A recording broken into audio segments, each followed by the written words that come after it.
लोग अलग अलग जिले में जा रहे हैं, वहाँ के लोग जो स्थानीय मुद्दा बताते हैं और उससे जो प्रभावित लोग हैं उनके साथ हम लोग उनके नेतृत्व में प्रेस कॉन्फ्रेंस। आज मुजफ्फरपुर में जो ऑटो चलाने वाले लोग हैं, महिला और पुरुष जो ऑटो चालक हैं, उनकी जो समस्याएं हैं उसको लेकर के प्रेस कॉन्फ्रेंस। एक गौरवशाली इतिहास रहा है।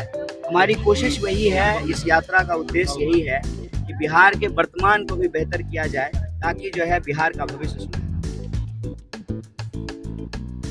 कांग्रेस नेता कन्हैया कुमार ने कहा कि हम न केवल बिहार के भविष्य की चिंता करते हैं बल्कि इसके वर्तमान को भी बेहतर बनाने के लिए प्रयासरत है। इसी उद्देश्य से वह पूरे बिहार का दौरा कर स्थानीय मुद्दों से रूबरू हो रहे हैं। दरअसल नौकरी और पलायन जैसे गंभीर मुद्दों को लेकर कन्हैया कुमार ने बिहार के भितिहरवा गांधी आश्रम से पलायन रोको नौकरी दो यात्रा की शुरुआत की थी। यह यात्रा शनिवार को मुजफ्फरपुर पहुंची, जहां दादर कोलुआ साइड कैंप में ध्वजारोहण के साथ इसका शुभारंभ हुआ। इसके बाद SKMCH 0 माइल अखाड़ा घाट होते हुए यह यात्रा समस्तीपुर की ओर बढ़ गई। यात्रा के दौरान टावर चौक पर महात्मा गांधी की मूर्ति और LS कॉलेज में गांधी व डॉक्टर भीमराव अंबेडकर की मूर्तियों पर माल्यार्पण किया गया। इस अवसर पर कन्हैया कुमार ने मेहदी हसन चौक के किला मैदान में आयोजित एक प्रेस वार्ता को संबोधित किया, जिसमें उन्होंने ऑटो चालकों, खासकर महिला ऑटो चालकों की समस्याओं पर प्रकाश डाला। प्रेस वार्ता में शामिल महिला ऑटो चालक रूही खातून और जूही ने अपनी परेशानियों को साझा करते हुए कहा कि यदि उन्हें बेहतर नौकरी मिले तो वे ऑटो चलाने को मजबूर नहीं होगी। उन्होंने बताया कि महिलाओं को दोहरी चुनौतियों का सामना करना पड़ता है। कन्हैया कुमार ने कहा कि यह यात्रा उन सभी लोगों के लिए एक मंच है जो पलायन और बेरोजगारी की मार झेल रहे हैं और बिहार में सम्मानजनक जीवन जीना चाहते हैं। मुजफ्फरपुर की महिला ऑटो चालकों की समस्याओं पर बोलते हुए उन्होंने डबल इंजन की सरकार पर निशाना साधा। उन्होंने कहा कि सरकार दावा करती है कि उसने महिलाओं के लिए कई सुविधाएं दी है, लेकिन महिला ऑटो चालकों की आप बीती सुनकर इन दावों की सच्चाई सामने आ जाती है। मीडिया के सवालों का जवाब देते हुए कन्हैया ने कहा कि चुनाव आते जाते रहते हैं, लेकिन बिहार के नौजवानों के सम्मान और उनकी बेहतरी की चिंता कोई नहीं करता। यह यात्रा बिहार के युवाओं और आम लोगों की आवाज़ को बुलंद करने का एक प्रयास है। साथियों, सबसे पहले तो आप सबसे माफ़ी चाहते हैं कि यह प्रेस वार्ता जो है हम लोग धूप में कर रहे हैं और आप लोगों को धूप में प्रेस वार्ता कवर करने की आदत नहीं होगी। दरअसल मसला ये है कि ये आज का जो प्रेस वार्ता है ये ऑटो चालकों की प्रेस वार्ता है और उनके लिए जो मुख्य मांग है वो मुख्य मांग ये है कि पार्किंग की व्यवस्था नहीं है, शौचालय की व्यवस्था नहीं है, उनसे जो है भारी फाइन वसूला जाता है। और ख़ास करके जो महिला ऑटो चालक हैं जो मजबूरी में ऑटो चला रही हैं, जैसा कि इन्होंने कहा कि पति के लिए जो है ऑटो निकाला गया था लेकिन उसका किस्त चालू था, फिर मुझे जो है उनके नहीं रहने पे जो है ऑटो चलाना पड़ रहा है। तो हुआ कि जहां उनका ऑटो लगा रहता है प्रेस वार्ता भी वहीं पे किया जाए। तो धूप में जो है आप लोग प्रेस कवर कर रहे हैं, इसके लिए आपका बहुत बहुत शुक्रिया और माफ़ी कि धूप में प्रेस वार्ता हम लोग कर रहे हैं। दूसरा, आज जो है वो आज बिहार दिवस है, तो आप सबके माध्यम से हम पूरे बिहारवासी को बिहार दिवस की बहुत बहुत बधाई देते हैं। और आज बिहार दिवस पे देश के कई नेताओं ने बधाइयाँ दी हैं। बधाई देते हुए कहा कि बिहार का गौरवशाली इतिहास है, गौरवशाली परंपरा है, वो है, लेकिन बिहार का वर्तमान बहुत मुश्किल में है। कल ही आप लोगों ने एक न्यूज़ कवर किया होगा, पंजाब के अंदर बिहारी छात्रों को चुन चुन करके पीटा गया है, जानलेवा हमला किया गया है उनके ऊपर। तो हम कहते हैं कि इतिहास है हमारा बहुत शानदार, सचमुच बिहार की मिट्टी बहुत गौरवशाली मिट्टी है, लेकिन हमारा वर्तमान एक मुश्किल में गुजर रहा है और वर्तमान को सुंदर किए बिना हमारा भविष्य सुनहरा नहीं हो सकता है। तो यह जो यात्रा है, यह यात्रा बिहार के भविष्य को बेहतर बनाने के लिए है, बिहार के वर्तमान की स्थिति को सुधारने के लिए है और ये यात्रा बिहार के विद्यार्थियों और नौजवानों की यात्रा है। इस यात्रा में जब हम लोग भितिहरवा से चलना शुरू किए हैं तो हर ज़िले में जब हमारी यात्रा पहुंच रही है तो जो प्रभावित वर्ग हैं, वहाँ के स्थानीय लोग हैं या कोई ऐसा समूह, कोई ऐसे प्रोफेशन से जुड़े हुए लोग, उनकी जो समस्या है उसको उठा रहे हैं। सबसे पहले हम लोगों ने पेंडिंग भर्ती वाले जो नौजवान हैं उनका मुद्दा उठाया, फिर जो पेपर लीक होता है उसका मुद्दा उठाया, फिर जो है पलायन से जो प्रभावित लोग हैं उनका मुद्दा उठाया।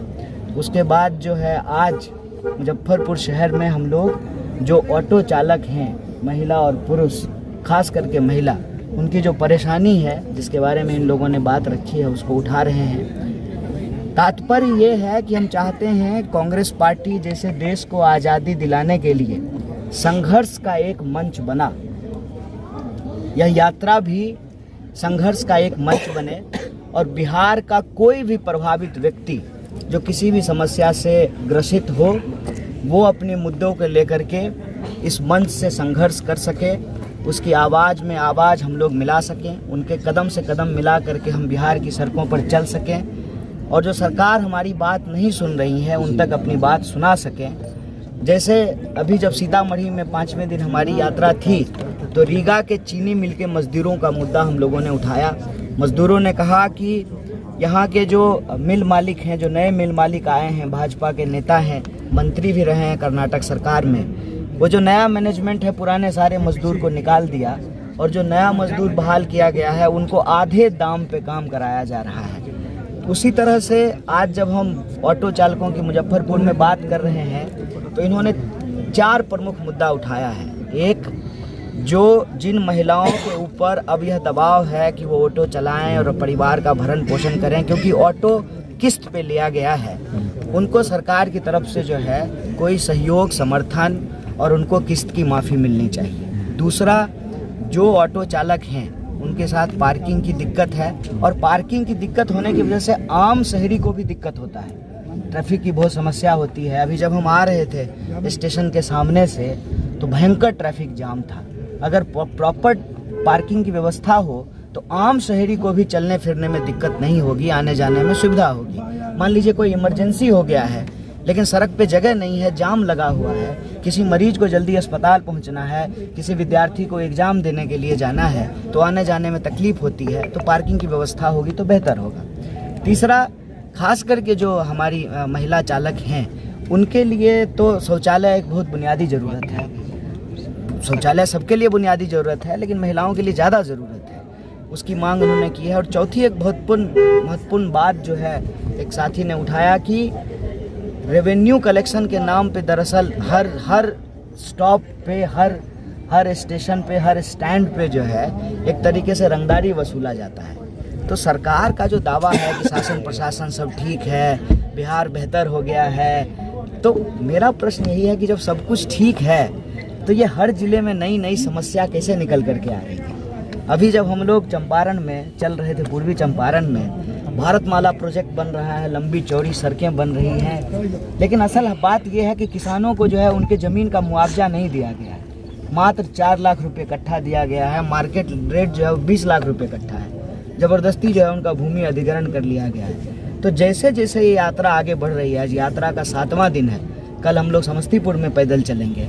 हर ज़िले में जाकर के बिल्कुल एक अलहदा यूनिक प्रॉब्लम जो है वो सामने आ रहा है। तो इस यात्रा का उद्देश्य यही है कि आप सबके माध्यम से यह यात्रा संघर्ष का एक मंच बने और आपके माध्यम से बिहार के लोगों को पता चले कि हमारे प्रदेश की क्या समस्याएं हैं, आपके माध्यम से हम सरकार तक अपनी बात पहुंचा सकें। यात्रा का यही उद्देश्य है कि बिहार को बेहतर बनाने के लिए पलायन रोकना ज़रूरी है। पलायन तभी रुकेगा जब यहाँ पर बेसिक इंफ्रास्ट्रक्चर होगा, जब 6 स्कूल होंगे, अस्पताल होंगे, लोगों को रोज़गार होगा। जैसा कि हमारी साथी ने कहा कि हम ऑटो इसलिए चला रहे हैं कि हमारे पास रोज़गार नहीं है। अगर हमारे पास कोई और रोज़गार होता तो हमको ऑटो नहीं चलाना पड़ता। तो जो पढ़े लिखे लोग हैं बड़ी मुश्किल से तैयारी करते हैं। आपको मालूम है कि मुजफ्फरपुर जो है वो शिक्षा का भी केंद्र रहा है, बिहार की सांस्कृतिक राजधानी है, इतना गौरवशाली इतिहास रहा है। आज़ादी से पहले के कॉलेज यहाँ पे मौजूद हैं, लेकिन आज विद्यार्थियों की हालत क्या है? विद्यार्थी तैयारी करते रहते हैं, वक्त पे एग्ज़ाम नहीं होता है। एग्ज़ाम का जब डेट आता है तो प्रश्न पत्र लीक हो जाता है और आप लोगों को सुन करके जो है आपका आंख भर आएगा। इस देश में हालत ये है कि 1 घंटे में 2 नौजवान आत्महत्या कर रहा है। ये जो देश की परिस्थिति है उस परिस्थिति पे बात होना बहुत ज़रूरी है। और हमारी कोशिश है कि इस यात्रा के माध्यम से, पद यात्रा से चलते हुए प्रभावित वर्ग से जो है मिले जुले, उसका दुख दर्द साझा करें और उनसे आह्वान करते हैं कि आपका मंच है, इससे जुड़िए और अपने हक के लिए लड़िए। आपसे कदम से कदम मिला करके हम चलेंगे और आपके हक के लिए लड़ेंगे। ये पद यात्रा नहीं, चुनाव पहली बार बिहार में हो रहा है स्टार्ट। इससे पहले क्यों नहीं शुरुआत की गई? नहीं, इससे पहले भी हुई थी, आप याद नहीं करना चाहते हैं ना, क्योंकि उसमें मसाला नहीं है। इससे पहले मसाला आपको जो है, मसाला संघर्ष में नहीं होता है। मसाला जो है ना अनावश्यक जो है ना चुनावी चर्चा में होता है। यार अभी यात्रा हुई है, अभी CPI ML ने जो है यात्रा की है, आपको नाम भी नहीं याद होगा। आज ही जब MLC हमारे साथ चल रही थी CPI ML की, तो उन्होंने बताया कि हम जो है बिहार में जो है यात्रा की हैं। अभी जो है उनकी रैली हुई है पटना में। उससे पहले जो है चुनाव से पहले जो है तिरंगा यात्रा की है। सेवा दल ने जो है कांग्रेस पार्टी का पटना से जो है गया तक की यात्रा की है। उससे पहले मैं ही बिहार में यात्रा कर चुका हूँ, जनगण मन यात्रा किया हूँ। ये देश यात्राओं का देश है, इस देश में यात्राएं होती रहती है। ये इस देश की खासियत है, इस देश की परंपरा और इतिहास को आप देखेंगे। सिद्धार्थ भी तो यात्रा कर कर जो है चलते चलते लुम्बिनी से होते हुए गया पहुँचे थे। और हर साल जो है लोग बैकुंठ धाम जाते हैं, जो है बैजनाथ धाम जाते हैं, बाबा धाम जाते हैं। तरह तरह की यात्राएं देश में होती है। आप अगर चाहते हैं कि इस यात्रा के चुनाव से कोई संबंध ढूंढा जाए, तो हम आपको कह देते हैं कि इस यात्रा का चुनाव से सिर्फ इतना संबंध है कि अगली बार जब हम चुनाव प्रचार के लिए आएंगे, चुनाव, क्योंकि हम कांग्रेस पार्टी के सदस्य हैं, कोई NGO तो है नहीं, तो हमारी पार्टी तो चुनाव लड़ेगी। तो जब चुनाव प्रचार के लिए आएंगे ना, तब जो है आप ये सवाल पूछिएगा कि आप चुनाव लड़ रहे हैं, आपके घोषणा पत्र में पलायन का मुद्दा है कि नहीं है, रोजगार का मुद्दा है कि नहीं है। हम चाहते हैं कि जब चुनावी चर्चा हो ना, जब आप सवाल पूछें नेताओं से, तो ये सवाल पूछें कि बिहार में पलायन क्यों हो रहा है, बिहार में नई फैक्ट्रियां क्यों नहीं खुल रही है, क्या का रिपोर्ट आया है कि बिहार की स्वास्थ्य व्यवस्था बदतर है। मुझे याद है इसी मुजफ्फरपुर के जो है अस्पताल में हम आए थे जब चमकी बुखार की घटना हुई थी, इसी मुजफ्फरपुर। तो आज ये हालत क्या है कि आज भी हमारे नौनिहाल जो है उनको जान गंवानी पड़ती है। कुपोषण की समस्या जो है बहुत ही चुनौतीपूर्ण है बिहार में। अभी बाढ़ आएगी, उसके बाद जो है लोगों को मच्छर से काटने वाली बीमारियां होनी शुरू होगी। हर मौसम में नई बीमारी है, अस्पताल में जो है इलाज नहीं है। और कहीं भी चले जाइए, कोई डिपार्टमेंट बिना कमीशन का एक काम नहीं हो रहा है। ये सवाल है। हम चाहते हैं कि आपका भी इंटरेस्ट यदि चुनाव से है, तो जब चुनाव आए ना, तो आप इस मुद्दे को रेज करें, उठाएं। और हर पॉलिटिकल पार्टी इस बात के लिए मजबूर हो कि अपने घोषणा पत्र में जो है पलायन और रोजगार के मुद्दा को प्रमुखता से शामिल करें। कृष्णा जी, कन्हैया, राम और कृष्णा के भरोसे कांग्रेस बिहार कृष्ण में, कन्हैया और राम के भरोसे कांग्रेस क्या लॉन्च कर रही है अपने आप को नए तरीके से? कृष्णा गांधी जी के भितिहरवा आश्रम से चले हैं। गांधी जी कहते थे, रघुपति राघव राजा राम, पतित पावन सीताराम, ईश्वर अल्लाह तेरो नाम, सबको सन्मति दे भगवान। हम मंदिर भी जाते हैं, मस्जिद भी जाते हैं, मज़ार पर भी जाते हैं, इफ्तार पार्टी में भी जाते हैं, माता के जागरण में भी जाते हैं। कांग्रेस पार्टी की खासियत यही थी, यही खासियत है, और हम चाहते हैं कि यही खासियत बनी रहे कि कांग्रेस पार्टी देश की पार्टी बनी। कैसे?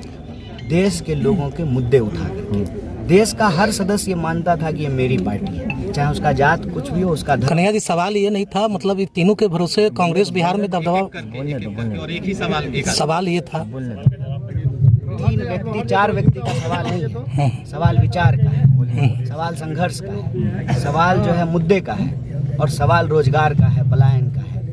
मैंने आपको कहा कि जैसे आज़ादी के आंदोलन के दौरान कांग्रेस पार्टी देश की पार्टी बनी, नीलहों के जो नीले दिल की खेती कर रहे थे, अंग्रेजों का विरोध कर रहे थे, वो भी इसका हिस्सा हुए। जो गिरनी कामगार थे वो भी इसका हिस्सा हुए। जो नौसेना में काम करते थे वो भी इसका हुए। जो अंग्रेजों की नौकरी करते थे, अपना नौकरी छोड़ करके, वकालत छोड़ करके, बैरिस्ट्री छोड़ करके, वो भी इसका हिस्सा हुए।